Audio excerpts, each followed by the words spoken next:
وادی کشمیر کی صورتحال پر وزیر اعظم شہباز شریف ایکشن میں آ گئے۔ معاملے کا جائزہ لینے کے لیے اعلیٰ سطح کا اجلاس آج طلب کر لیا۔ دوسری طرف آزاد کشمیر میں مہنگی بجلی اور آٹے کے خلاف شٹر ڈاؤن ہڑتال آج بھی جاری ہے۔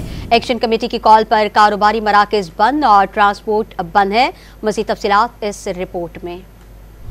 آزاد کشمیر میں عوامی ایکشن کمیٹی کی کال پر مہنگی بجلی اور مہنگے آٹے کے خلاف شٹر ڈاؤن ہڑتال مسلسل چوتھے دن بھی جاری ہے۔ مطالبات کے حق میں مختلف علاقوں سے روانہ ہونے والا لانگ مارچ راولاکوٹ سے بذریعہ دھیر کوٹ مظفر آباد کی جانب رواں دواں ہے۔ احتجاج اور مظاہروں کے پیش نظر حکومت نے آج بھی تعلیمی ادارے بند رکھنے کا نوٹیفیکیشن جاری کر دیا ہے، جبکہ ضلعی دفاتر بھی آج بند رہیں گے۔ احتجاج کے باعث پونچھ، باغ، جہلم ویلی سمیت پورے آزاد کشمیر میں مسلسل 4 روز سے معمولات زندگی مفلوج ہیں۔ ٹرانسپورٹ نہ چلنے کی وجہ سے وادی بھر میں کھانے پینے کی اشیاء کی قلت پیدا ہو گئی۔ میڈیکل سٹورز بھی بند ہیں اور ادویات نہ ملنے کے باعث مریضوں اور ان کے لواحقین کو شدید مشکلات کا سامنا ہے۔ حکومت نے آزاد کشمیر میں موبائل فون اور انٹرنیٹ مزید 2 روز بند کرنے کا فیصلہ کیا ہے۔ کسی بھی ناخوشگوار صورتحال سے نمٹنے کے لیے مظفر آباد سمیت اہم علاقوں میں سیکورٹی سخت اور اہم تنصیبات پر پولیس اور سیکورٹی فورسز کی بھاری نفری تعینات ہے۔ وزیر اعظم نے صورتحال کا نوٹس لیتے ہوئے آج اعلیٰ سطح کا اجلاس طلب کر لیا۔ ذرائع کے مطابق اجلاس میں وزیر اعظم آزاد کشمیر چودھری انوار الحق، وفاقی وزیر کشمیر امور و سیفران امیر مقام، وزیر توانائی سردار اویس لغاری، وزیر فوڈ سیکورٹی سمیت دیگر متعلقہ اسٹیک ہولڈر شرکت کریں گے۔